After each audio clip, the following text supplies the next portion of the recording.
Hello everybody, welcome back to the Starlit Stories Podcast. It's me, your host, Stella Marie, and I am so inspired and empowered right now to share with you my conversation with Michael Tingle, and I know you will feel inspired and empowered too. Michael is a phenomenal Celtic artist and has mastered the craft of Celtic Knotwork. And in this episode, he discusses one of his pieces that portrays the many layers of Celtic cosmology and spirituality. We talk about what diving into your ancestry really means, whether this is past life ancestry or beyond. And of course, we dive into his second love, Qigong, which is a universal practice that can be for anyone and everyone, and it's an incredible healing modality. But I question this in the podcast, so I just want to touch that it definitely is. Michael says that the art of the Celts depicts cunning knots and spirals that mystify the logical mind and defy easy understanding as to their construction. The beautiful forms hint at secret knowledge and ancient wisdom from a time of myth and magic. And on top of all of this, Michael is gifting us all a 20% off discount for his Celtic World art print. It's a high quality A2 lithographic print. It's the one that we go into in this podcast that blew my mind and heart and soul open. And the song that you're hearing right now in the background is Michael's song. It is called Moon Magic Part 1, and it is now the theme tune for the Starlit Stories podcast. So let's dive in and see what Michael has to say. Firstly, and I know this isn't a very big question, and I speak about this through my content and my podcast about how the word Celtic can describe so many different things, and it's very personal for us as individuals. So I'm wondering, what does Celtic spirituality mean to you as someone who has been on this path, and how long have you been riding this Celtic spirituality wave? Okay, so I've been sort of dipping in and out, if you like, of the sort of the Celtic thing for about, I would say, 25 to 30 years. So it's quite a long time. But before that, I was pretty scientific-y kind of orientated, not really any interest whatsoever in spirituality or anything alternative at all. So it has been quite a long time, and the question of what does Celtic spirituality mean to me? And of course, to begin with, it wasn't like I was doing some research, or I wasn't like a scholar looking at books or anything like that. I wasn't drawn in like that. What happened to me, I was in kind of a sacred-ish type landscape on the north coast of Cornwall, fantastic granite cliffs, tales of King Arthur floating around, all of this kind of mythology. And the landscape itself was very powerful, very enigmatic, and overwhelming, the power of nature. And so I ended up getting a little bit lost, I have to say. I was a bit overwhelmed and getting sort of sucked into sort of a path that left me kind of stumped as to what life was about. Pretty overwhelming. And then I just came across Celtic art. And a light bulb went off inside, and I somehow thought to myself, that's for me. I don't know what it was. Maybe it was the detail, maybe it was complex, maybe it was mystifying and difficult to work out, but something in me was like, I feel really drawn to understand or to replicate that. It felt like an invitation to do it yourself, as opposed to looking at the work of Michelangelo or Van Gogh or something, which always seems incredibly beautiful, but I don't think it necessarily makes most people go, I could do that.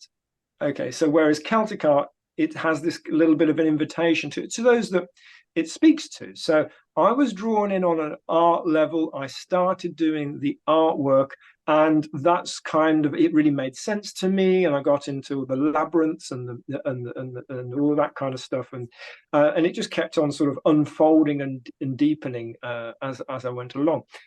But to sort of like address the question of what is Celtic spirituality, before that, I was pretty drawn to sort of Native American and other cultures, Aboriginal, sort of like African, those kinds of things where there was a sense of an indigenous living history that anyone who was African could tap into their African roots. If you're Aboriginal, you could tap into your Aboriginal roots. You didn't have to, but if it was there, you could go and sort of, without much effort, sort of tap into it. You'd be accepted, and you could explore. Same with the Native American thing.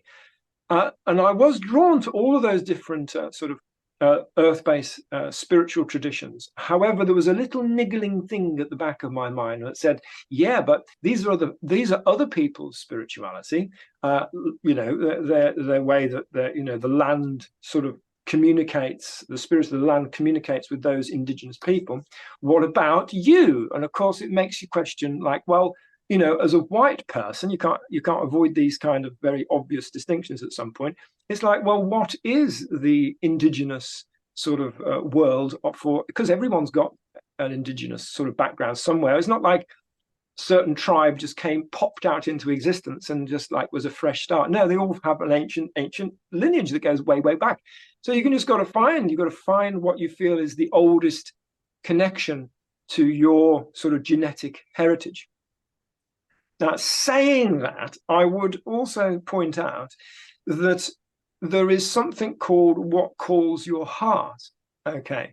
And now this is the thing that I think is very, very important, because I do believe in past lives. Okay. So if your heart speaks to a tradition and you just feel drawn, for some reason you might feel drawn to some African tribal rhythms, whatever it is, if it really speaks to your heart and you love it, you owe it to yourself to allow that in, to pursue that thread, because it could be picking up on past lives. And so it's like part of how I believe past lives work is that you find out what you're interested in, what you've got a passion for, and you follow it, because there's no rhyme or reason to it. It's just kind of in you. So you follow that thread. And the chances are, I think, is that in the way that past life kind of memory works, is that you're picking up on a thread that you'd lived in another life, in another era, in another kingdom, in another continent, even with a different body, whatever it might be. And it's a personal journey. No one can do that for you. So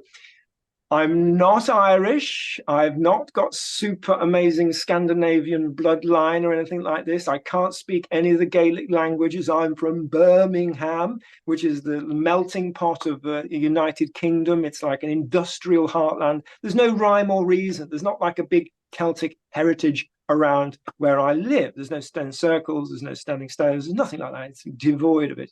But there it is. I've got this interest. So I think this is really important to accentuate the way that you can kind of be born into it, but it also is something that just speaks to you. And if you feel drawn, you should pursue that. That's my own sort of way I've sort of handled this, because sometimes you do get prickly kind of people defending their culture, quite rightly too, as well. Sometimes we step over the line and we borrow things, and we sort of, we can ride roughshod over people's cultures occasionally. So, and it's important to find your own reasoning for what you're doing, and so speaking to your heart and what you're passionate about. It's a very, very simple thing. So anyway, so does that answer the question of Celtic spirituality? It does, yeah. As I said, it's so personal, and I find it really interesting how similar our introductions into this world are. That's what first kind of caught my eye with what you said, because I was very much in the new age sort of spiritual world, and my awakening came through plant medicine, a mushroom experience, and that got me into looking at the like Peruvian and Ecuadorian and South American traditions, like yourself. And I felt like I needed to go there. I felt like I had to escape here, and I had to go there because I was gonna be able to relate to people there, and then I was in university, and in university I was studying contemporary design and craft. And at this time I had no interest, no introduction at all into Celtic artwork, artifacts, or anything. And I was in the library, and I was just looking through the history books on craft, and I opened up a book called Celtic Art, and I just looked and I was like, wow, wait, what? And I just like took a step back, and I was like, I just had like this flood of like I like you don't have to leave, like you're not in the wrong place. And like obviously there was indigenous culture here at one point, and I was just really taken back because I hadn't considered that. Because when you kind of look online and you type in, like, you know, for me going through my awakening for the first time, and I was looking online, going into libraries, trying to find books, you're not well, for me being Welsh, it's not mainstream. So I was never presented with this Celtic spiritual world at all. I was just in a world far away from here. So the Celtic artwork just truly spoke to me, and I just felt deeply drawn to it. It reminded me of my psychedelic experience, but it also reminded me of nature here, like the land, the sea, and the sky. I could just see how it had come from the land here, and I was just like blown away. And since then, I've been on this journey. And yeah, just to touch on how it's not just about where we're from. I think that's very, very important. It's actually been a conversation that's been brought up quite a lot recently, with me and friends, especially in the online community, because those prickly people that you're talking about, either a lot of the time it's people trying to gatekeep other people's cultures because they think they're doing the right thing. A lot of the time it's not people who are saying this is my culture and you can't take part in it. It's other people looking at it from afar thinking, oh, it's totally wrong to do that. I know that in like I've recently been introduced to the kind of Norse pagan world and that kind of European pagan world, and there can be a lot of gatekeeping there. But you know, whether it's past lives or not, I feel we're so mixed up.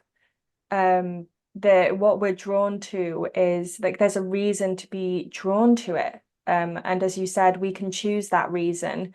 And it's important to look deeper into it if there's a sacred essence to it. So looking at the origin of what that is, not just kind of taking it because you like the look of it, but thinking about why the people who created that practice, art or whatever it was, like why they did that. Where's the meaning Yeah. in Well, for, yeah. that leads me on to a very important point, Stella, because if you were to say, if you were to look at it in a very simplistic kind of way, in the sense that if you were to look at a British forest and say, well, what kind of trees and shrubs and bushes and or how would it look if it was just left to its own devices? And yes, you'd have birch trees and oak trees and ash trees and elm trees, all these kind of natural things that grow from a British forest, yeah.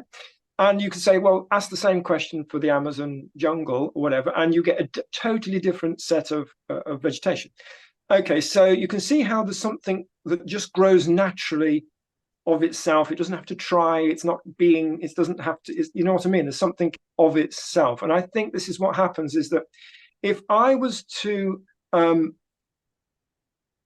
if I was to go in and sort of go to another person's culture and learn all of their rhythms and sacred songs, it would be very respectful and very great to go on that journey. However, there is something about, would this naturally flower out of your own soul if you didn't have any other influences? Okay, because you are copying somebody else's culture. So what comes forth from within? Okay, so that's a really important question. Of course, there's things that sort of activate you and turn you on or whatever, but there is just something called your own character, your own essence. And you also sort of, you know, depending on, you know, your genetic stock, you've got to accept your genetic stock as much as you have to accept your soul. You also have to accept your genetic background as well. The two kind of things, they can be very different. Okay, and it's important to not have a conflict within, you know. So for me, I've just sort of said, yeah, I do look pretty white, and I was kind of got more white parents and all this kind of stuff, and I've got Anglo-Saxon kind of energy.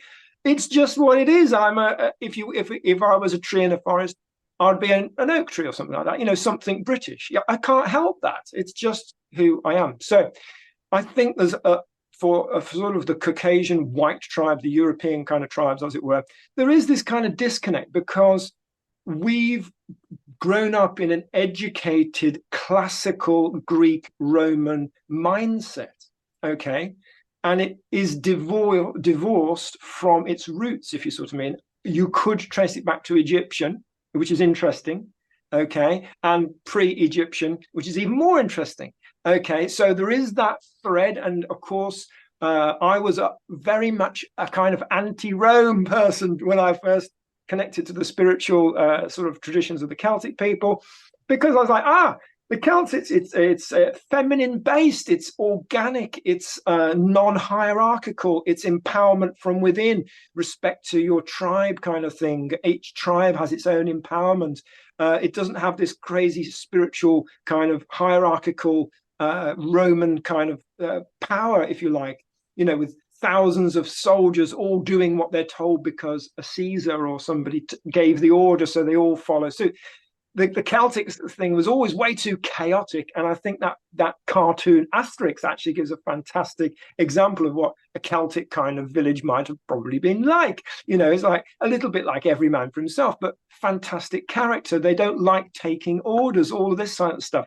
So there's this difference between the kind of a Celtic kind of way or an indigenous kind of way, which is like, I'm my own empowerment kind of thing and whatever. And then there's this kind of, I give over my power to the authority structure that I'm born into. I don't think for myself. I'm just going to do whatever the lines of power say. Okay, so I saw that as Roman, and I was instantly like, that's what's wrong with the world. That's what's wrong with the world. We're all doing what the big man says, whatever, and no one's embracing their own soul, their own life, their own spirit, their own common sense. We're not in touch with that feminine thing that seems to be everyone's riding roughshod over their inner feminine, and the outer feminine seems to have a very sort of a poor kind of showing in society's structure. And the only way that women seem to be able to get on is to subjugate their own femininity and become more masculine in order to find their way up this pyramid. So that's the world I jumped in on the Celtic bandwagon. And I was like, yes, Robin Hood, all this kind of stuff. The land was everything, connection to the land. Okay, so over the years, I've softened that and I've integrated that Roman kind of Greek classical kind of thing and understood the greatness of that as well. So I'm kind of a little bit more finding a way of managing both of those qualities, actually. So it's a little bit of a balance now. So maybe, I don't know where it's all going to take me, but just to sort of lead on from that is that I think for Western people, this delving into our Celtic past really helps to understand who you are right now. Classically, Bob Marley said, in order to understand who he was, he had to look back 400 years to connect to his the African connection, to understand this journey his whole tribe, his whole people had been on. And that was his journey. And he understood it by going way, way, way back in order to understand the context of what had brought him into that particular location and all the things it brought up. So it is vitally, I think, important to go on your own journey, and that's the difference. No one can do this for you. You have to do it yourself, and you don't know what you're going to find. Who knows?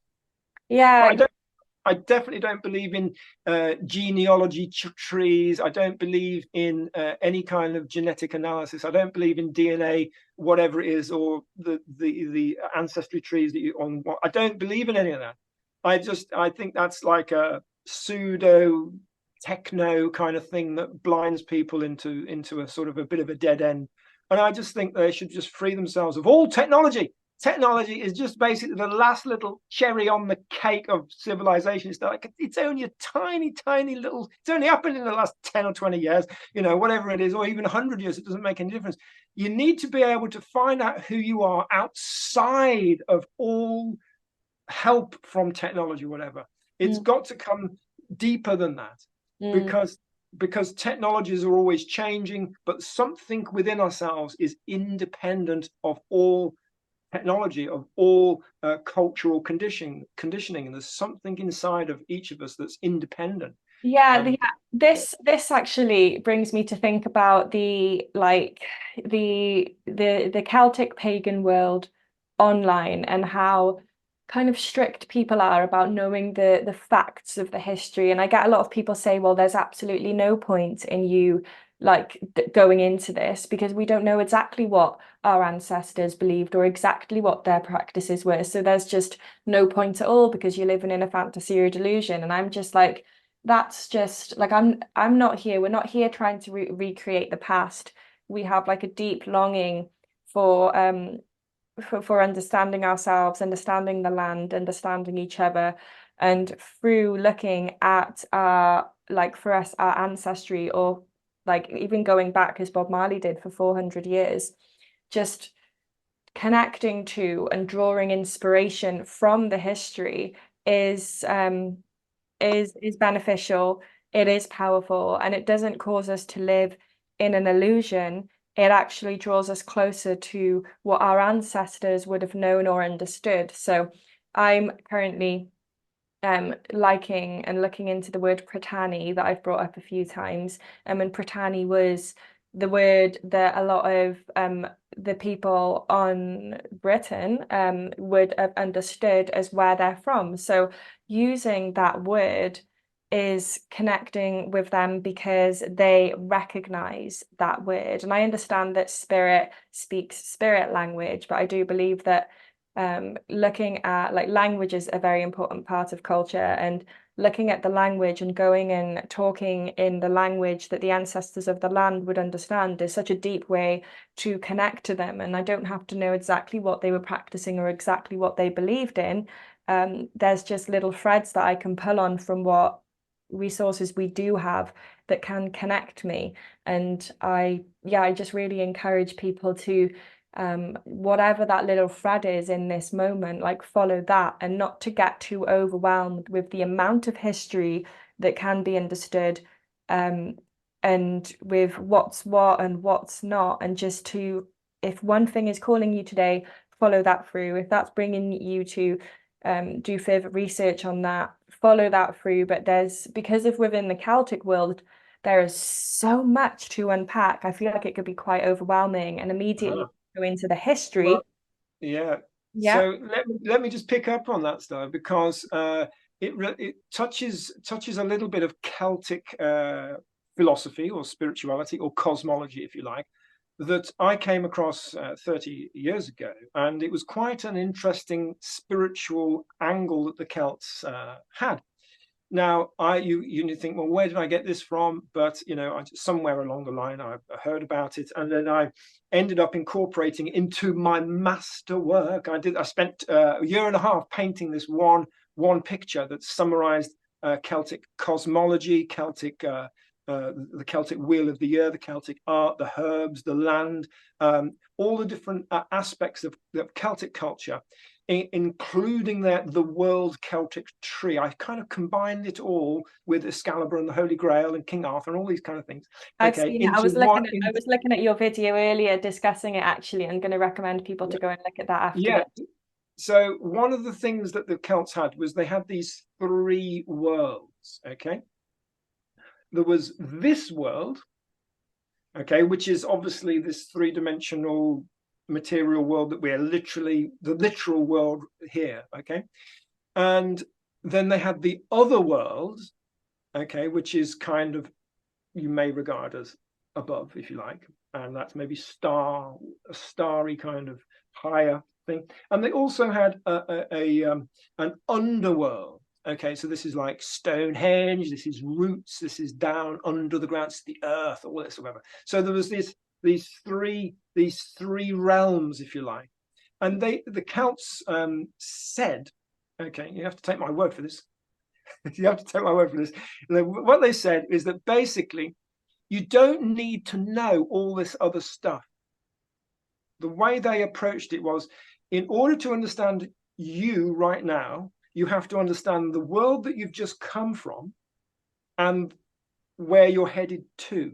Okay, so you don't have to understand how many worlds there are, how many different timelines, all this kind of stuff. They says, no, it's way too complicated, right? All you've got to do is understand where you've come from, understand where you're going on a simple, simplistic way that a child would understand. This isn't deep stuff, but we don't.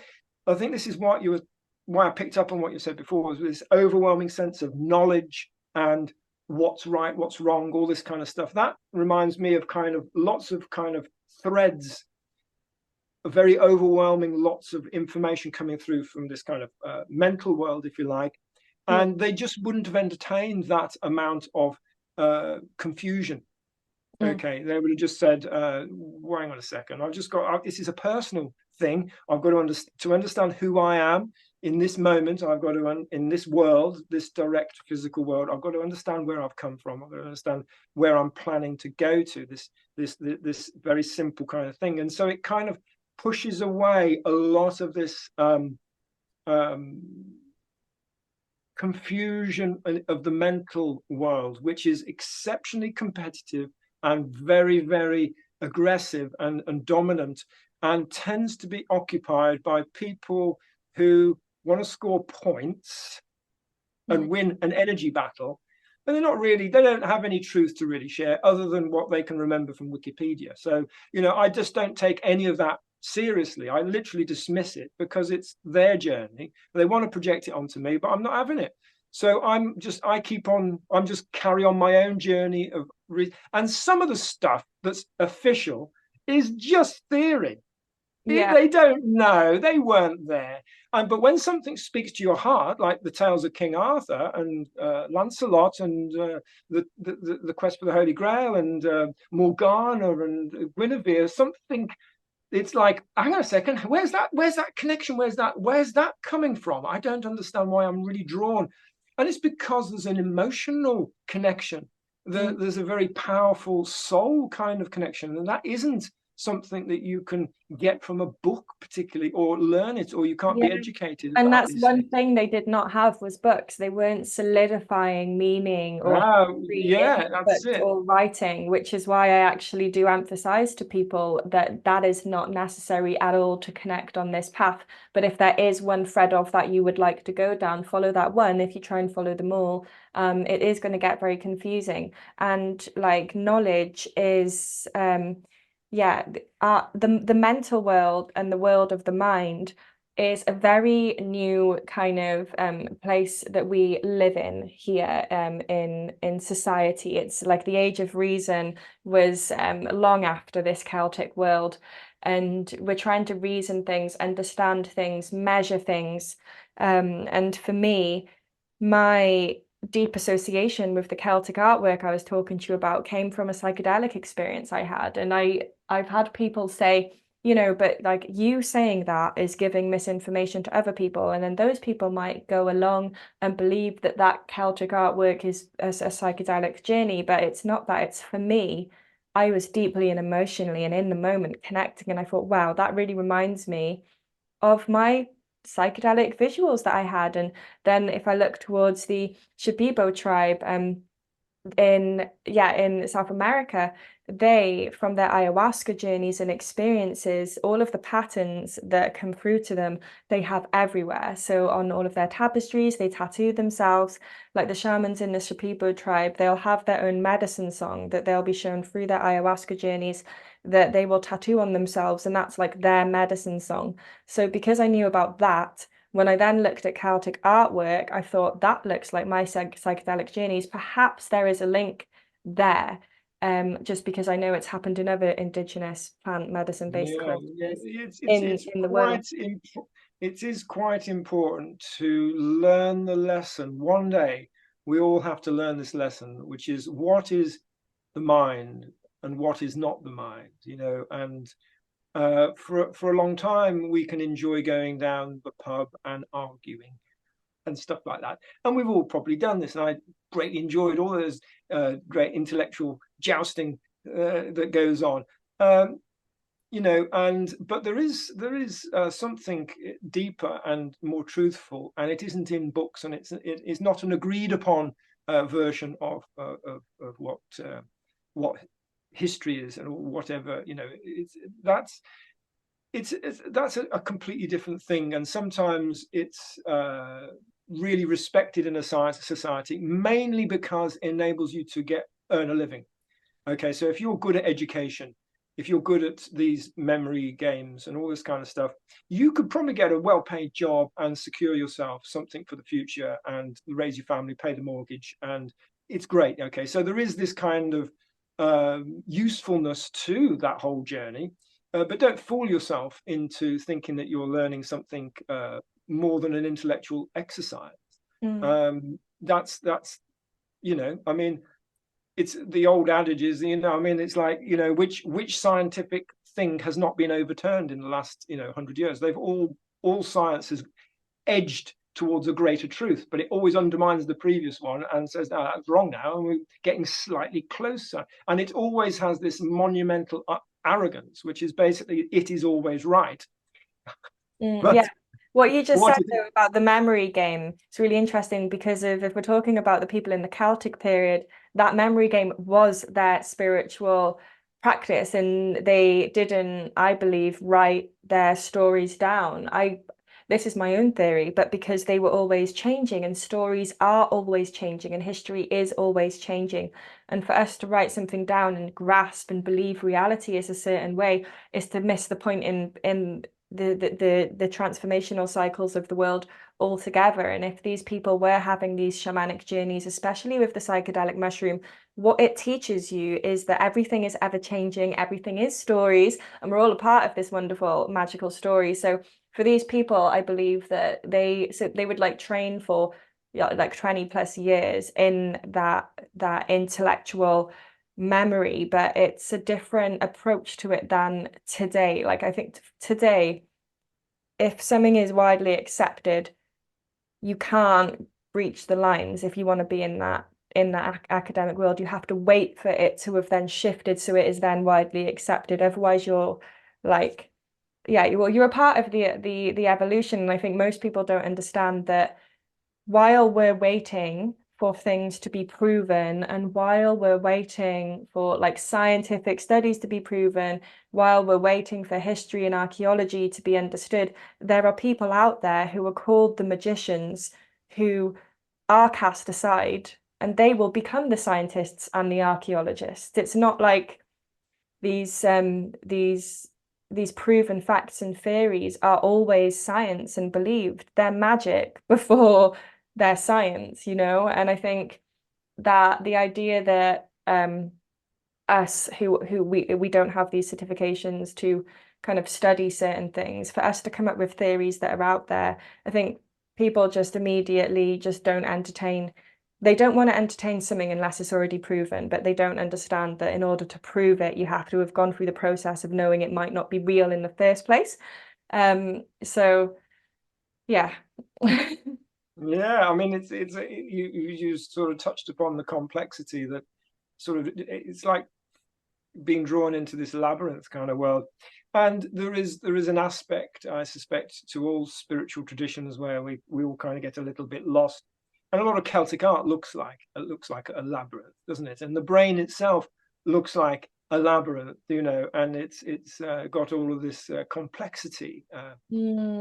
Let me just quickly show you one of the three worlds, because we were just talking about that earlier. This is my master trick that I was talking before. So this one here is this world, which they called the Celts called Bith. So this is this world, and I don't know if you can see it. Bith is the world that they called this world. So that's one of the three worlds. Then we got the overworld, which I'm not even going to try and pronounce. I don't think you could Magmore. Is this Irish? Probably not. Sorry? Is this Gaelic? Yes, I think so.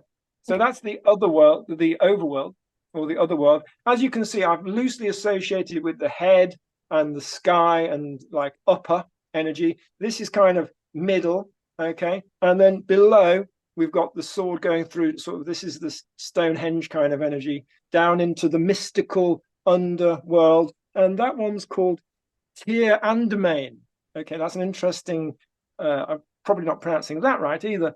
However, there it is. You can work out, I've put the information out there, if you like, so that people can do a little bit of research as well. So you've got your three worlds, and this represents you. This represents consciousness. This represents a map, because also you can see, I don't know if you can see that, but actually there's four directions in every world. Okay. In this world, this is related to the four would be the cross quarter festivals, and also the equinoxes and solstices. Okay, so that's your four quarters, and each one had a particular kind of flavor. Okay, and there was not only did they have their own flavor, they had their own letter of the alphabet and their own associated tree. Okay, so each tree, if you go into a forest and you look at the difference between a silver birch and a poplar tree, say, they're very different energies. And then you go to a hawthorn, you think, blimey, that's different again, isn't it? Each one has a very strong character, and there's basically each of these paths on this world has a particular meaning, and then there's a path that connects from this world up to the one above and one below. Okay, so so you've got 3 worlds, each with 4 directions. That's 12, and then you've got the joining connections. So we've got 4 going up and 4 going down. There you get to 20, don't you? So there's 8 sort of connecting energies, and 12 sort of in the worlds themselves. And this is the fundamental basis of the language called Ogham or Ogham, or I'm not sure how you want to pronounce it these days. I suspect you can pronounce it as you want. Okay, so whatever makes sense to you, because you own language. As much as we try to do things correctly, ultimately our ancestors would do exactly what we did, which is sort of do the best they could, but whatever they did ended up mutating a little bit. Okay, so that's the way it is. So if you want to pronounce it Ogham, maybe that's just the way it is. So yeah, no, okay. Fantastic. So, and then you have the map of the 20 letters of the alphabet, and they connect to meanings, like, for instance, creativity or wisdom or birth, all these different fundamental principles, and it provides a map of how they relate to each other and these 3 worlds. So this is a cosmological diagram. This is a map to navigate through so if you get lost in life and you're messed up, you have one of these pictures on your bathroom wall or whatever it is, and you can gaze at it day in, day out, going, oh, well, I'm sure it means something, but I've got no idea what it means. One day, especially when you're a little bit lost, and I think a lot of spirituality and Celtic stuff really speaks to people when they are a little bit lost. If you're full of it and you know what you're doing in life, it tends not to be quite so accessible. But when you need something that really speaks to your heart and really has got something deep about it, and you're a little bit messed up or whatever, and you're searching for stuff, something like that can just reach out to you and go, there it is, there's a connection there, something I can understand. And Celtic spirituality has this childlike quality. Okay, there's something not too complicated about it. It's not too appealing for the mind. Okay, there's less in there. And a huge part of Celtic spirituality is meeting people, because the ultimate book is another human being, and they will transmit their knowledge, their being, their soul, and you'll get this kind of download from different people, and you'll share. And this is true receiving and giving of truth. Okay, you can actually have these kind of conscious connections with other people, and this is why it's an oral tradition, and this is why it's a living tradition. You can't put this stuff in a bottle. You can take flowers and you can put them. This is the difference between the Roman world and this Celtic thing. Is like the Roman world is full of books with butterflies pinned in showcases.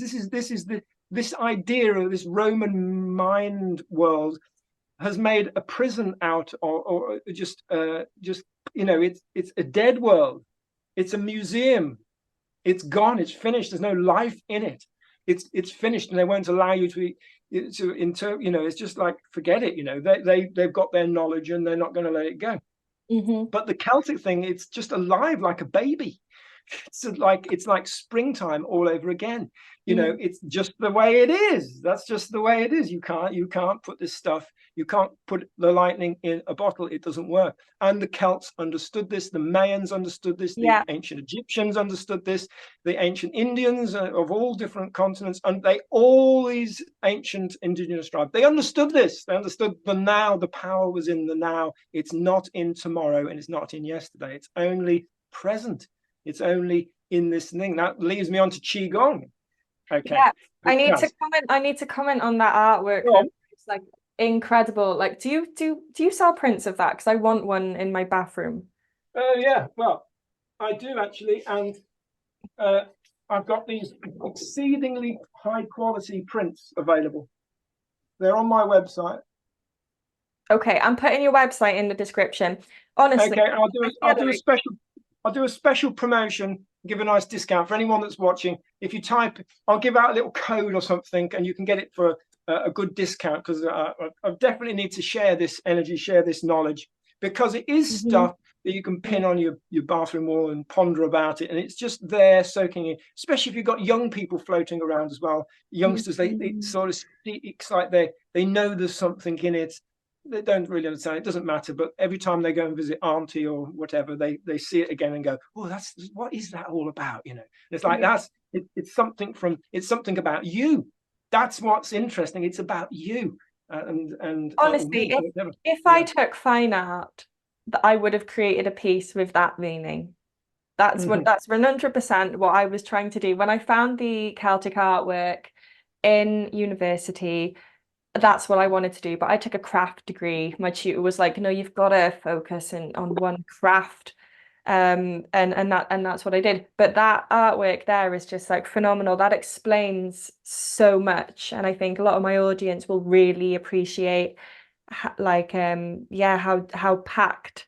packed it is. And so something still, I have to say this because you're touching on so many cool things here. I've just quickly summarized on this, is that the ancient Celts left us a challenge.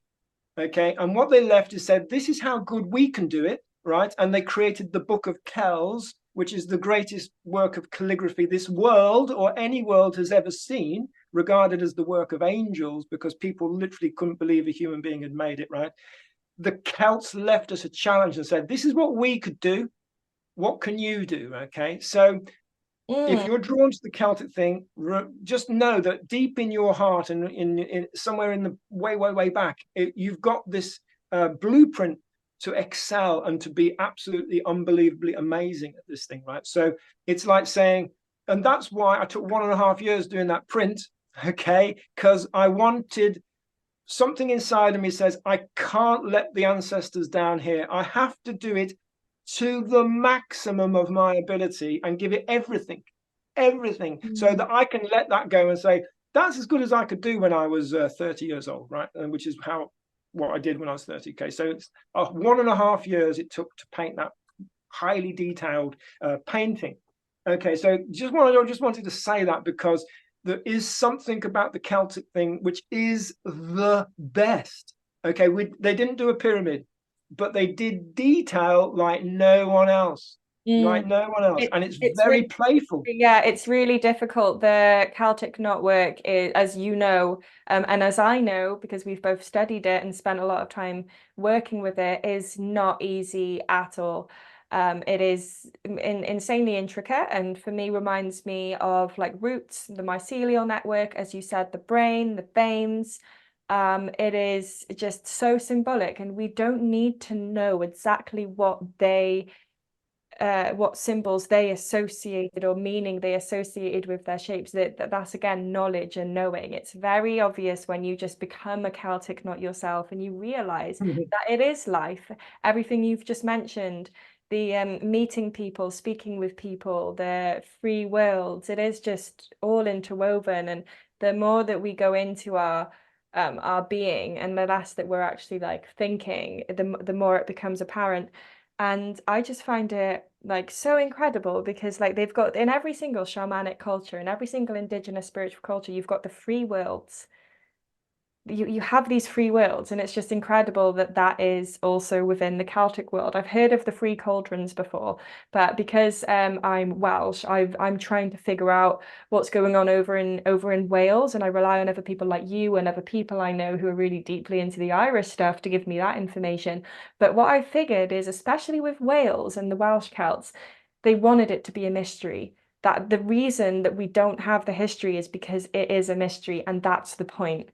Like you're saying, it is a challenge, and I've not heard anyone else Well, say it like that before. you have to trust the bigger picture and understand that when you're ready for the next journey of your learning, you will mysteriously meet the right person at the right time who will somehow be there, and they'll share you. Like, for instance, I will share you a little nugget that I learned about Welsh, and that is, by all accounts, the Welsh language is the only language that will create a certain resonance at Stonehenge when it's sang to the stones, that activates the stones. All other languages are not sophisticated or vibrationally complex, Yeah. or resonant enough to activate the stones. Only the Welsh language activates Stonehenge, right? So if you want to know more about Stonehenge, learn a bit of Welsh, learn how to sing a song, go to Stonehenge on one of the equinoxes and maybe sing to the stones and see what happens. This is it. You can't rely on just other people's say so. That's a little, someone out there will be like, okay, maybe I'll give this a try. And when you do it, who knows what's going to happen? Maybe you'll get into a really deep ancestral connection with Stonehenge, and you'll suddenly open up and you go like, wow, I understand so much more than I did 5 minutes ago, because I've just felt like I never thought that the stones were living. I never thought that they held energy. I never thought, it's like you didn't realize it before, but you tried something, and then I'm like, wow. It's Yeah, and like for people that fuel don't know, opened up. for people that don't know, the stones at Stonehenge are made of Priscilli bluestone, which comes from the Welsh coast. And Priscilli bluestone is also known as Merlin's stone, or the wizard's stone. I've got some Priscilli bluestone, and I absolutely love it. It's like this green stone with these like white spots on it. It's it's Yeah. it's it's so lovely, and Well, yeah, maybe you should sing to it. You could yeah, hold same. it and sing. I Yeah. I'm definitely going to. Yeah, no. This is yeah, this has been such a good conversation, and we have to go into the Tai Chi and the Yeah. Qigong now. So what I was going to ask you was does your Tai Chi practice relate to your Celtic lineage at, well, just the Celtic world at all, or does it not? But just kind of from your experience, you see the similarities, or are they perhaps just two different things and they're just two di different parts of you? Um, and I ask this because I've had people ask me, they've said, look, I practice yoga, I practice Qigong, I practice this. Is there anything from Britain that's just like that? Because now I know that there's British or Celtic spirituality, they feel as though they have to find some sort of Celtic yoga. But the one thing I want to say about this first is that I haven't done a lot of Qigong. I did a beginner's class. I think it was five weeks, once a week for 5 weeks, and I haven't carried it on as much as I'd like to. But it's energetic. It's universal. It's cosmic. It's not something that is like, it comes from a certain culture, but from what I understand, moving the body and working with the energetic world is not, that doesn't come from a culture. So, what's your thoughts on all of that? Yeah. Okay. So, okay, relating this back to the forest, say, okay, so you may be receiving some kind of teaching from another forest, okay, with different types of trees, but you're getting tree knowledge, you're getting tree spirituality. Okay, so there's a broader spectrum, and that's what you're really tapping into, and that's what makes it cosmic. Okay, so that's what this kind of cosmic energy, if you like, is the heavenly energy. It's the overworld, the biggest, and that's what happens when you, with certain types of spirituality and religions and certain practices that have tapped more into and have a purer version of connection to this kind of cosmic energy. Okay, so it's in the same way that the sun shines on everyone, the rain falls on everyone, and we're all standing on the earth. There's some fundamental principles that you just think, well, it's there, isn't it? We're all breathing the same kind of, well, not saying the same air, but we've all got air to breathe, haven't we? So, so there's some kind of broad things. Okay, so I believe that Qigong is one of these things that speaks on this kind of broad level, which is why anyone, anywhere can pick it up and it will work. You just need 2 arms, 2 legs, a body, and a head. You don't even need all those, actually. Okay, so it's like, but it will work. It will work, and that's why I've latched onto it. And I felt, even though there's a very strong Chinese heritage to it, it's broad enough to not have too many of those kind of Of course, there's those gatekeepers kind of thing that say, "Well, this is not whatever," but I think everywhere is going to have a little bit of gatekeeperishness about it. But I've found that I can practice Qigong, and I don't feel too bad about not being Chinese. And I tell you what, when the energies work, I'm like, OMG, this is fantastic. This is a truly invisible connection, the feeling inside, and it's a universal. It's like, this is universal. It's a universal energy. Fantastic. Thank you, sages from China. Thank you, Wudang Mountains. Thank you, Shaolin priests. All these kinds of lineage. It's like, thank you. They found the cosmic answer up in the mountains. They found it, and then they incorporated it into movements, and it's able to translate between all cultures and all peoples universally, because there's some truth in it, and that's why it's lasted so long. It's passed down, and it's also passed down in an oral tradition, in a very sort of Celtic way, if you like, or an indigenous way. We'd have a master and a pupil, and then there'd be this download, and they'd slowly accrue more knowledge, and then eventually the student would become the master and have his own pupils, and so on and so forth, back to who knows where.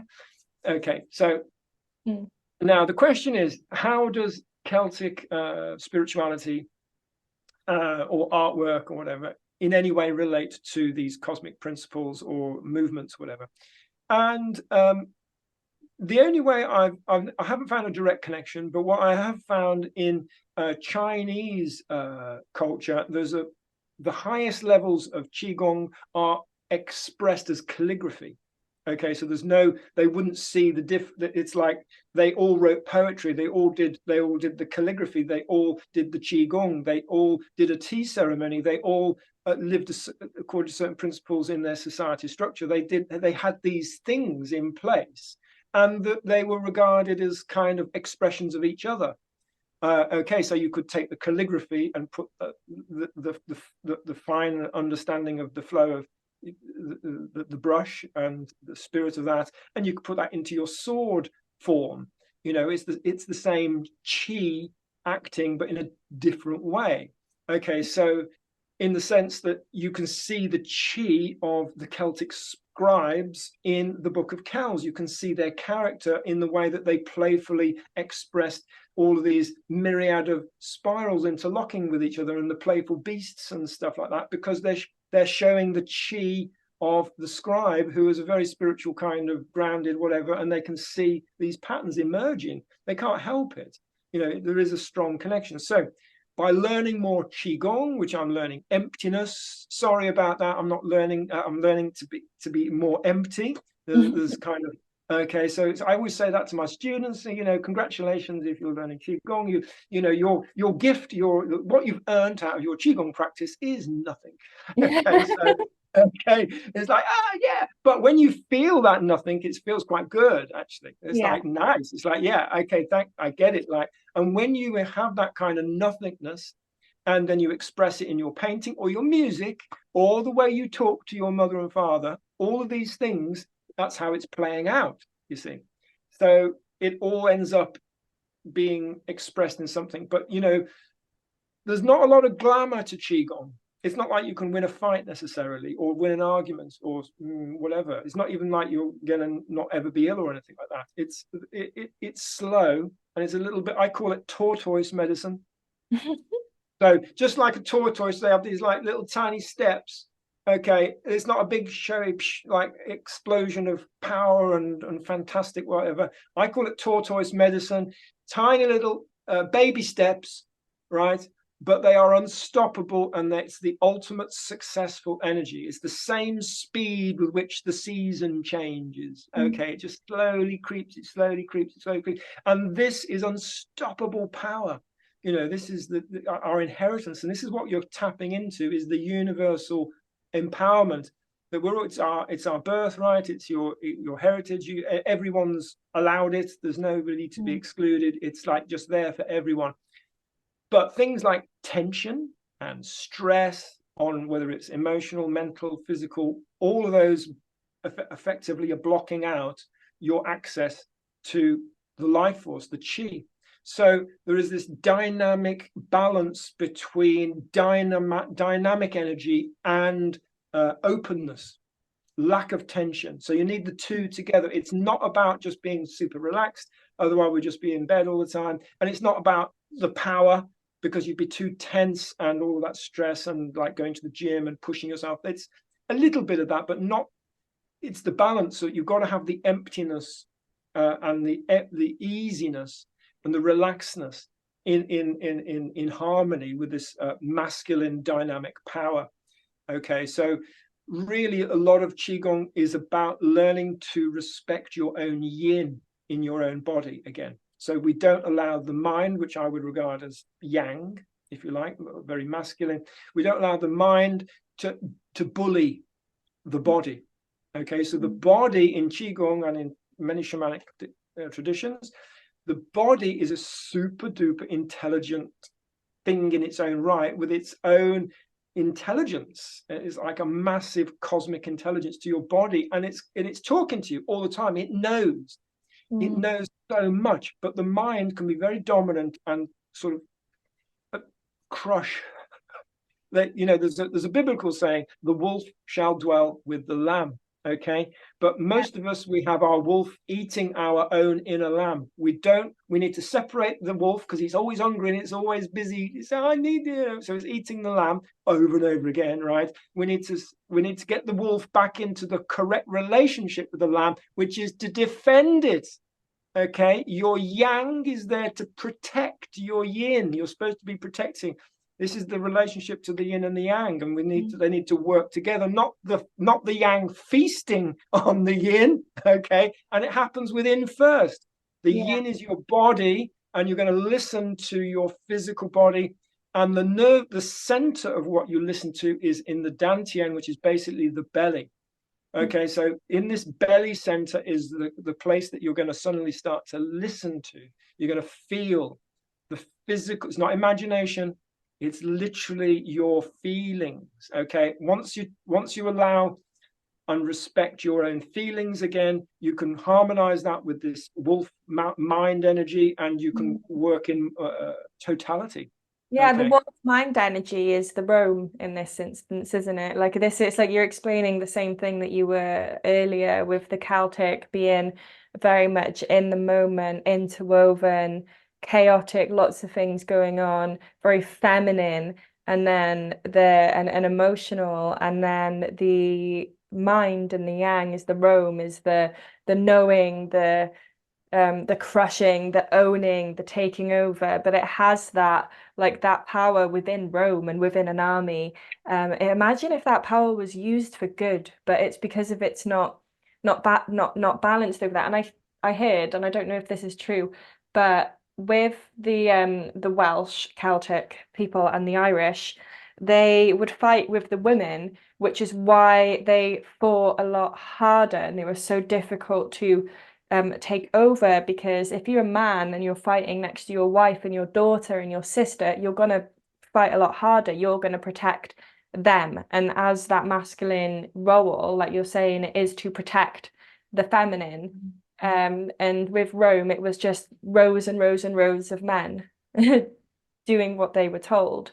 They weren't like, their wives and families were at home, and they were willing to die a lot quicker than the Celtic man, because if the Celtic man died, then he couldn't protect his wife, he couldn't protect the females around him, even his mum, or his nan. Like, well, probably not during that time. They'd probably long gone. But yeah, it's really interesting, all of the just the the harmonious Well, the answer to so many of so the things that that's it's like a story being played out over and over again in the world, and we it can is see in it the universe. outside. We can Yeah. see it very very strongly outside in the sort of like the history books and all that kind of stuff. However, this is one thing about Qigong that I really do like, is that it's starting to say, no, I can pinpoint all of the blame, because some of us be like busy looking at Rome, like me. Oh, Oh, you've gone off. I don't know if I meant to do that. like, So you can look at the outside world and get into a very great big, oh, that's to blame, and this is, you can sort of see it outside yourself, but you usually don't imagine that you yourself have the same inner conflicts. Okay, and we don't think that our own Roman generals are busy bullying our own Celtic priestesses or tribes or whatever. And this is what Qigong does to us: is at some point you go, oh wow, I've got this wolf and lamb, this Rome and Boudica or whatever it is, and I need to look at my own inner balance of masculine and feminine before because you have to work at yourself.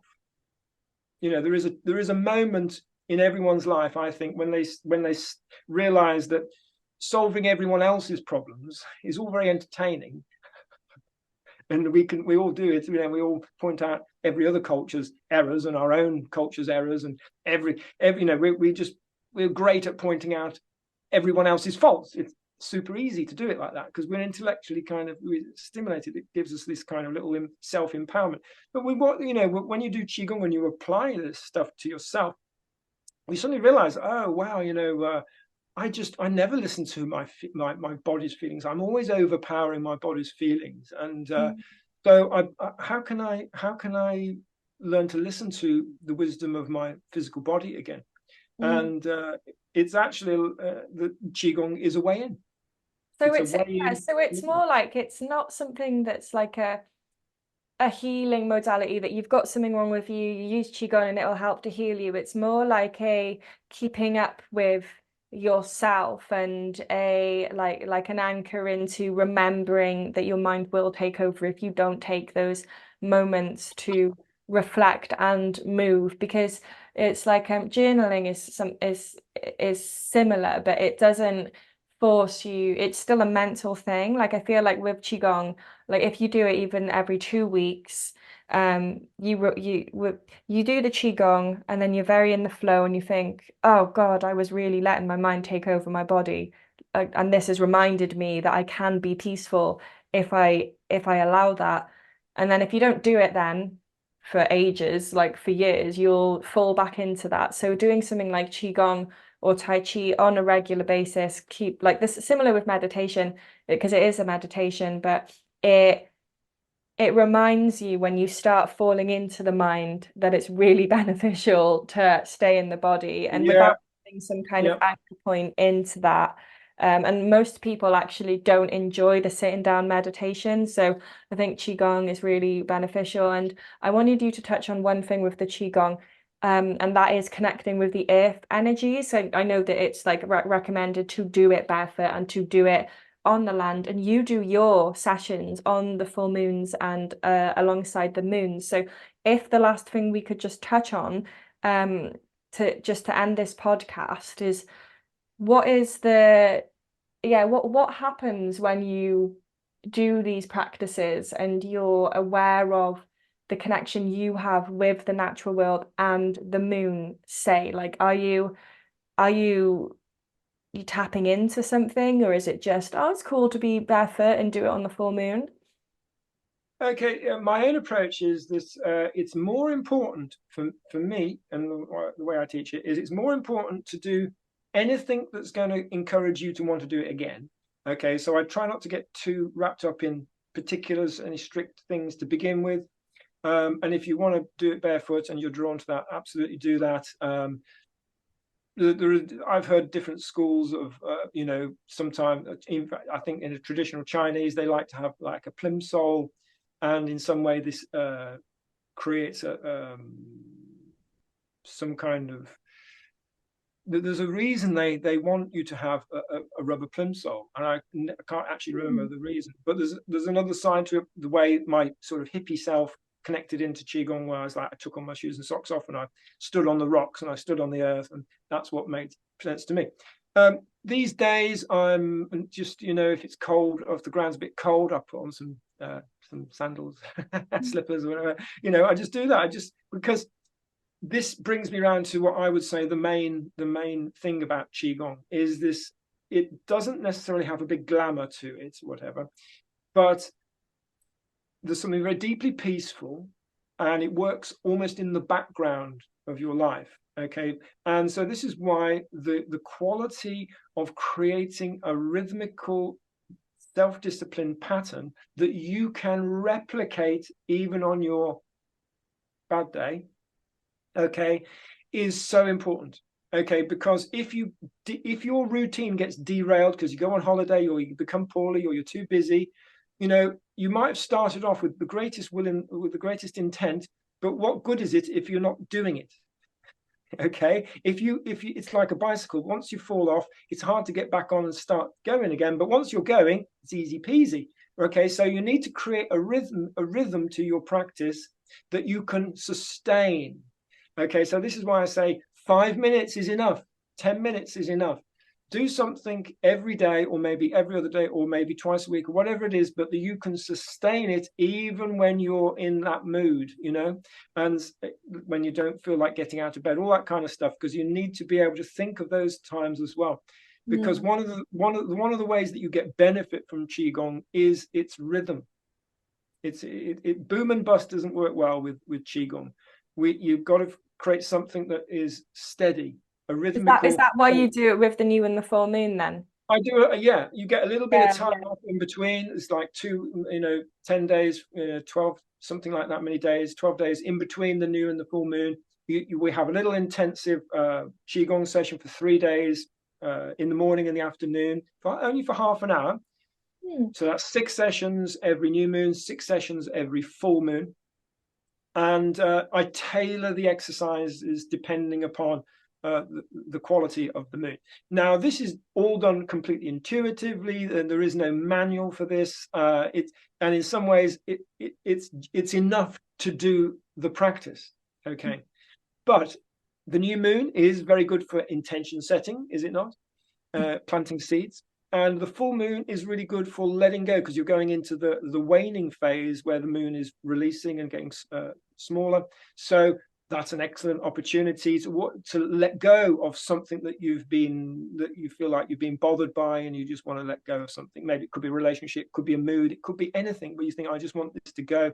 And you can do your Qigong with certain exercises to help releasing and let go. So you're doing something magical. You're doing something kind of Harry Potter, if you like. This is real. It just makes common sense. That's the way I see it. It's just common sense. Other people might look at it and go, "Oh, I don't know about that," but it doesn't matter. Do it and find out for yourself. I recommend everyone have a go at it, because when I did my beginners course, and I absolutely loved it while I did it, but I think that discipline is something that I need, and I'm looking for something like that at the moment. But if Qigong or Tai Chi isn't something that perhaps calls to you, and for everyone listening, definitely take Michael's advice on having something that is rhythmic, that is bringing you into that state of calm and movement and awareness of your body. If you're not into just sat down meditation, that's fine. There's other things you can do, and you can actually go and, if you're anywhere near Michael, you can go to his classes and his courses, but there's going to be people that live around where you live that are doing yoga classes or something like that. And for me, what really helps is going out of the house to do it, because if I think, oh, I'm going to do yoga once a week at home, it just doesn't happen. Whereas if I've got a commitment to a teacher that I really like, it's and then you form a community, and it's so much more than just doing that practice. It's your community, and it's you get to reflect with each other and see how you're all growing together. It's beautiful. But I know I said that was going to be the last thing, but the last thing is, would you like to pull a card? Because as a part of Michael's art, he has got a tarot card deck, and I would love you to pull one. And you can say what you feel about it if you'd like. Well, it's up to you. Do you feel like you Yeah. should just show it and like, yeah, okay, Yeah, cool. Okay, so this is the deck. This is my latest creation. It's a little bit tarot. It's a little bit elemental. It's a little bit Oh, it's an Lenormand. If oracle, you've heard of isn't that. it? It's an Oracle. oracle. It's an oracle deck. Okay, it's you can pre-order it. Okay, so it's the size of a pack of cards. It's good enough to, it's small enough to pop in your pocket. Okay, it's pretty friendly, and it's slightly different than the way I think of a lot of oracles. Is that sometimes you ever done an oracle and thought, I wished I'd not asked it because it's come out with something that's like made you feel worse than when you started. And this is one of the reasons why I thought this the world needs a new oracle, one that's actually there for you. Imagine you had an oracle that was wise and didn't want to undermine you and take your energy and whatever. It's going to understand the situation you are in currently and offer you some really helpful advice. Okay, so this is the oracle. It's on your side. It's the Michael oracle. It's coming out the summer solstice. That's when it's due back from the printers and the decks go out. Okay, so you get there's a discount for pre-ordering. So just to encourage people, if you're thinking about it, now is the time to get on board, because this is going to be the most economically viable time, if you know what I mean. So if you're thinking about it, you feel drawn. So I'm going to pull a card for everyone today, and the card I picked is the spanner. Okay. So what does the spanner mean in the Michael card? What it means to me is there's a couple of ways of looking at the spanner. One is, when you're fixing something and it's like, oh no, I can't do this thing. I need a specific tool. Okay, it's impossible. You're like, oh, how can I do it? I'm blocked. But then somebody comes along and says, would this do? And it's like a spanner that perfectly fits. It's like, oh, that's easy now. That's easy because I've got the right tool for the job. And it's like, open sesame. So what was something that was blocked and you couldn't resolve by yourself? With some outside assistance, sometimes we need something from outside. It's true, isn't it? We're not all little islands. We kind of are, but we also need some help sometimes. So the spanner says, if you've got something in your life that you're struggling with and you don't know how to resolve, there's an energy going to come in from outside that's just going to help you to help yourself. And it's going to be perfect fit. And that's like a helping hand from outside. And we all need that from time to time. So look out for that. That's a really nice thing, because it's basically saying that thing that is troubling you, it can be completely resolved, but with the right tool, and then it's going to be easy. So there we go, the spanner. And that's the Michael oracle. Thank you for asking about that, Stella, because this is my latest creation, my latest baby. So you can follow me on my Facebook and Instagram, Michael Tingle, and I go on my website, michaeltingle.com, and you can find out all the other things I'm doing. Honestly, I've got so many things going on. But check out the Qigong Moon Club as well. It's online via Zoom every new moon, every full moon. There's a community. We've been going for like 3 years with the Moon Club. So give it a try. And I think I'm going to go down to Tintagel for the new moon. I think it's a new moon next. I should know, shouldn't I? I've been traveling all over the place, and I'm a little bit out of sync and stuff. So whatever's coming next, I think it's a new moon. I'm going to go down to Tintagel and do the sessions from there. That's going to be sort of Tuesday, Wednesday, Thursday next week. Whether I don't know when this podcast comes out, but even if you miss that, do check out the Qigong Moon Club, and you can do some Qigong from the comfort of your own home every new moon, every full moon. Amazing. Yeah, I think I'm actually going to join your Zoom, your online ones, because I've been looking for something like that.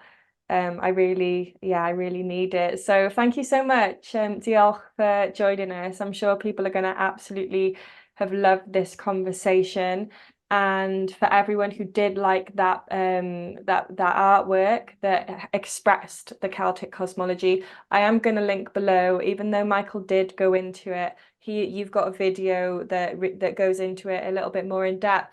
Also in the link, I'm going to have the discount code for his prints of that art piece. So if you're drawn to it, want it in your bathroom, bedroom, kitchen, wherever it might be, your own art studio if you're an artist for inspiration, yeah, go and click on the link below and grab yourself one. Yeah, super exciting. I feel very inspired, and have a lovely day, Michael. I will speak to you soon. Thank you, Stella. Thank you, everyone. I hope you enjoyed it. All right, bye. Okay, bye for now.